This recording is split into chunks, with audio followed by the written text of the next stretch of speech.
How do? Main man Stephen. I've been rough. Stay there, kid. Stay there, kid. Yeah, so I'm going to do a little vlog. I know some of you miss him, so thought we gave him the early shot. Cheers. Thanks for coming. I'll see thee. How do? Welcome new subscribers. I've been around for a week. I have been as rough as toast. I tested negative. However, I couldn't have felt worse. Lost my voice over the weekend. Yeah, bonus for some of you. And pretty much spent the weekend in bed. 5 days I've not been out of the house. So just letting you know, apologies to the two people I was going to be interviewing. We'll hook up, and if feeling better this weekend, we'll get on it. You've seen the boy, he's good. Hopefully get out with him again at the weekend vlogging. So just a little one today. Just want to tell you where I'm at. I ain't disappeared. Not gone AWOL. Not abandoning the channel. I'm enjoying what I'm doing. I just have been rough. That's it. So someone asked me about weapons. Yeah. I've got the old truncheon here. Oh, you can see that. So that's the old wooden truncheon. Got a nice little strap here. These went before I started. Handy little tool. Used to have a truncheon pocket. You couldn't lose it. Yeah. Hit someone over the head, it's going to work. However, they're a deterrent, but I'm not sure they deter anything. Most of the time, unless you're going into an incident, going onto an exercise yard. Mr. Pennington, if you ever see this, Mr. Pennington was RPO on K-Wing. He wasn't PC, but he was a good man, cared about the staff. And I remember there was an incident on K-Wing. Mr. Pennington, draw truncheons onto the yard. And when he was on the yard, he actually called for the second wave as well. Send in the second wave. Yeah, so Mr. Pennington was a good guy. They did away with these. And then we, on the prison service, was provided with batons. This is what I've specifically been asked about, what I think about them, wherever I've used mine. So this is a baton. We had a leather case. You would carry this on your belt. Covert draw. I haven't used this for a long time.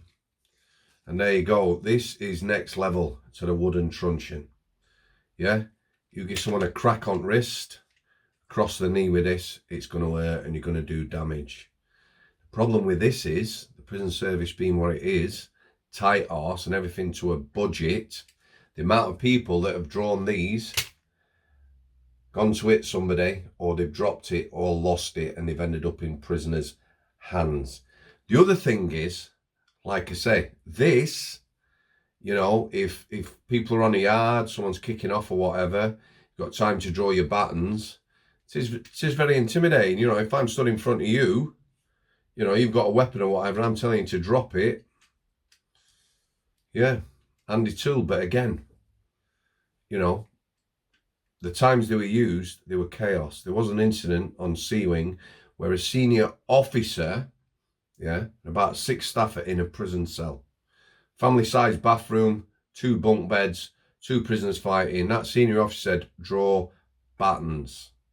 Small, confined space. What happened was, one big, fat-necked bully boy, prison officer, drew his out, saw red mist. Excuse my chest. It's funny now, because no one was seriously injured. But he hit about 4 staff, 2 of them round the head. Yeah? Small confined space, red mist, lashing away. Yeah, he hit staff. Dangerous. Did I ever use mine? I had my baton out maybe 6 to a dozen times.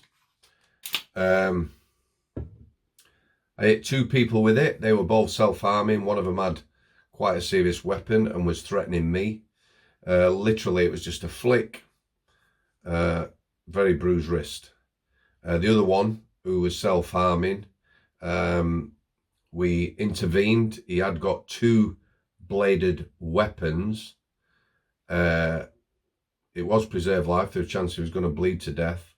And he was, you know, as much cutting himself, threatening staff, so he got a crack with it as well. Not round the head, although, you know, I perhaps did think about that in my head. So they're there. Most of the times, those battens don't come into use. You don't use them. They're not for confined space. One of the prisons, I think it was Whitemore or Frankland, on this end, they got a mushroom top put on it, which is literally, it'd screw into the end and it'd provide something to hold it so it won't come out of your hand. Because like I said, I actually did get hit in the head with a baton. That was a female senior officer demonstrating in an office when I walked in, yeah, baton out, demonstrating to someone, yeah, and she let go of it and it end over end and hit me square in the face. We had words, me and that senior officer after that. When you draw this, take it out, yeah, you have to do paperwork. You have to tell the governor why you have drawn this baton, yeah? People were fearful of that. Twice I used it in the self-harm situations. There was a principal officer. So you've got prison officer again. We've got a lot of new people, a new channel. Prison officer. Then you have a senior officer, wing-based manager, still in uniform. Then you had a principal officer. They're a manager, but they might manage a wing. So they're not on duty on the wing. During the shift, they might manage a wing and do other things. The PO told me not to put any paperwork in. Not to mention in the incident report, which you do, an SIR, which is a security information report, I placed the guy on report, not to mention I'd drawn my baton and hit him with it. Yeah, he said, you will get in trouble. I ignored him. Yeah, I justified using it. I explained the situation in detail. I had knowledge of the prisoner, the fact he got 2 weapons. There was a chance he was going to bleed to death and do himself some serious damage and hurt staff. I justified it. Yeah, every time. The last time I used my baton, as I can remember, I was on E-Wing Outer, right? So E-Wing used to house the Cat A's. When I say inner and outer, talking about wings at Strangeways, most of the wings were split down the middle. You had a sterile area where prisoners couldn't get. Yeah, and you would have prisoners on either side. One half of that was a Cat A unit. The other half was normal location prisoners. There was a lad called Dominic Noonan, you know, quite infamous in Manchester. He's actually serving time now for the worst kind of offences. He was on a pool table with a pool cue, rallying the troops, as it were, the prisoners. There was about 70 prisoners. I would say myself, there was possibly 20 of them lads who were up for it, up for a fight. Yeah, they are fronting the staff. There was about 40 staff on the wing. There was 10 of us in a line. Yeah, I had my baton out, racked. When these come out, you whip them out, they make a noise. You shoulder it, yeah, so you're not going to hurt anyone, and that's where you strike from. The lads in front of me definitely backed off. The other 10 lads, there or thereabouts, that were lined up shoulder to shoulder with me, we stood across the wing, racked their batons, yeah, and they all meant business, some good lads. The other 30 staff were about 10 metres behind us, stood against the back wall of the wing next to the gate.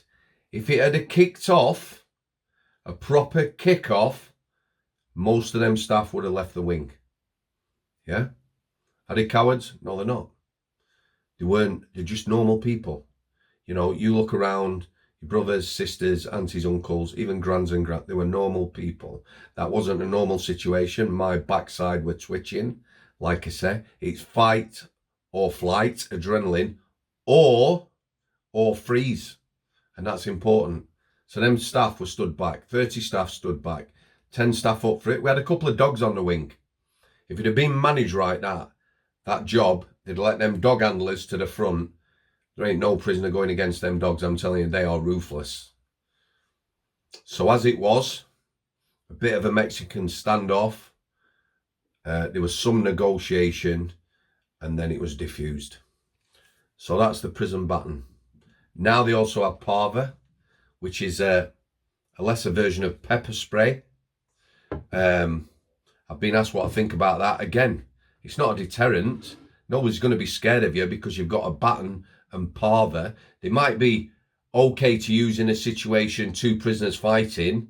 Yeah, you're perhaps not capable or on your own of splitting them up. Come here then, Hattie. Come here.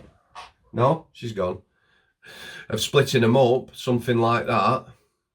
But at the end of the day, you know, they're not going to stop assaults. They're not going to stop people fighting or anything like that. I do believe prison officers will end up with flak jackets, stab vests, with the baton and everything else they've got. Hiya, sweetheart. Come here. Just come and say hello. There we go. There we go. So, again, apologies, guys, for not being around. I love what I'm doing with the channel. I'm talking to a lot of people now. Again, if you're in a position, I can help you, give you advice, or even support you, I'm happy to do that. All right, so thanks for coming. Hopefully back at it at the weekend. I'll see you there.